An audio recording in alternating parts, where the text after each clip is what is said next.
রাধে রাধে বন্ধুরা, দেখো তোমাদের আমি নিয়ে চলে এসেছি মায়াপুরে শ্রী গৌরীয় মঠ। তো আমরা মায়াপুরে ছিলাম 2 দিন, তার মধ্যে অনেকগুলো জায়গা তোমাদের দেখানোর আছে। তো আজকের এই ভিডিওটাতে দেখাচ্ছি এই যে গৌরীয় মঠ।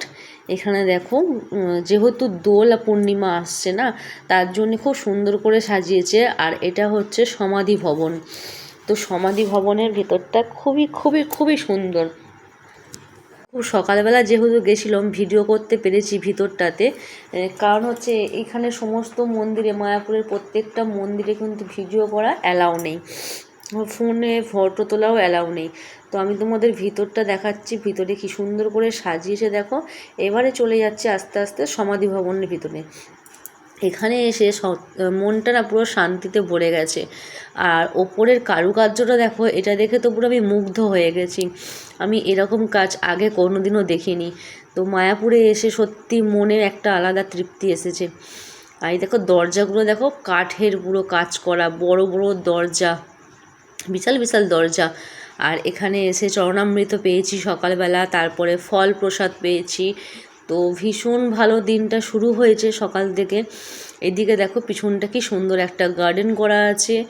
আর এইখানে দেখো মানে এখানে হচ্ছে যার সমাধি আর কি, তার গাড়িটাও এখানে সংরক্ষণ করে রাখা আছে, 4 চাকা গাড়ি, সেটাও সমাধি করে রাখা আছে।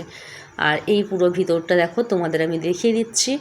এত সুন্দর বাড়ি, এত সুন্দর দেখো দরজাগুলো, আর কাঠের, ভীষণ সুন্দর। এখান থেকে সিঁড়ি উঠে গেছে, এগুলো সাজানো হয়েছে, তার কারণ হচ্ছে দোল পূর্ণিমা এসে গেছে আর প্রত্যেক দিন এখানে অনুষ্ঠান চলছে। তো কে কে মায়াপুর এসেছো আগে বলো? আমি কিন্তু এই প্রথমবার মায়াপুর এসেছি। দেখো এই সিঁড়িটা কি সুন্দর, সিঁড়িটা মনে হচ্ছে স্বর্গে চলে গেছে একদম। সিঁড়িটা উঠে স্বর্গের সিঁড়ি মনে হচ্ছে, সত্যিই স্বর্গের সিঁড়ি।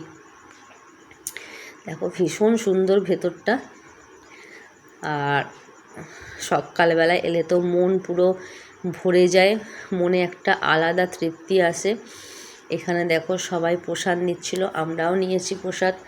আর যেহেতু চান করে আসিনি, সকালবেলা ঘুম থেকে উঠেই চলে এসেছিলাম, তাই প্রদীপ জ্বালাইনি। এখানে দেখো যার সমাধিক্ষেত্র তার মূর্তি করা আছে, এখানে সব কিছু লেখা আছে। পিছনের গার্ডেনটা আর একবার দেখিয়ে দিই তোমাদের, কি ভীষণ সুন্দর। দেখো এই গাড়িটা তোমাদের ক্লোজ করে দেখিয়ে দিচ্ছি, এই গাড়িটাও সমাধি করে রাখা আছে। এটা হচ্ছে পিছনের বারান্দাটা কি সুন্দর। আর দরজার কারুকার্যটা তোমরা দেখো, তোমাদের দেখিয়ে দিচ্ছি। আমি আর আমার ছেলে সকালবেলা ঘুম থেকে উঠেই চলে এসেছি, আর তোমাদের দরজার কারুকার্যটাও দেখিয়ে দিলাম সাথে।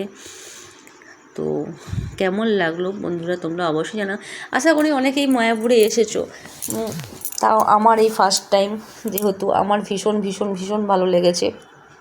দেখো মঠের ভিতরে আর একটা মন্দির, এখানেও আর একটা মন্দির আছে, বাট এত সকালবেলা তো দরজাগুলো এখনও খোলেনি। আর উপরের কারুকার্যটা দেখো, প্রত্যেকটা জায়গার এই যে মানে উপরে যে এটা থাকে না, সিলিংটা থাকে, সিলিংয়ের কারুকার্যটাই না একদম অন্য রকম। এখানে শ্রী চৈতন্যদেবের লীলা, শ্রীকৃষ্ণের লীলা, সমস্ত কিছু দেওয়ালে দেওয়ালে ফুটিয়ে তোলা হয়েছে। আর দরজাগুলো তো আমার ভীষণ ভালো লাগছে। দেখো দরজাগুলো কি ভীষণ সুন্দর, বড় বড় দরজা।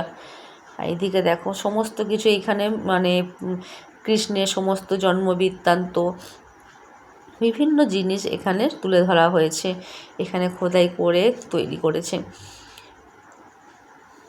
তো তোমরা দেখতে থাকো, আমি আর বলবো কি, আমার আর বলে মানে ভাষায় প্রকাশ করতে পারছি না। আর এই জায়গাটারই, সেম জায়গাটারই রাত্রিরের দৃশ্যটা দেখো কি সুন্দর। এটা হচ্ছে এখানকার রাতের দৃশ্য, চারিদিক আলোয় আলোয় সেজে উঠেছে। গাছ থেকেই দেখো লাইটিংগুলো করা হয়েছে, ভীষণই সুন্দর লাগছে। দেখো রাতের পরিবেশটা কি সুন্দর, মানে রাত্রের পরিবেশটা এত সুন্দর, গাছে লাইটিং করা আছে সমস্ত দিকে, আর লাইট জ্বলছে, আলো জ্বলছে। এদিকে দেখো কি সুন্দর লাগছে, তোমরা দেখতে থাকো।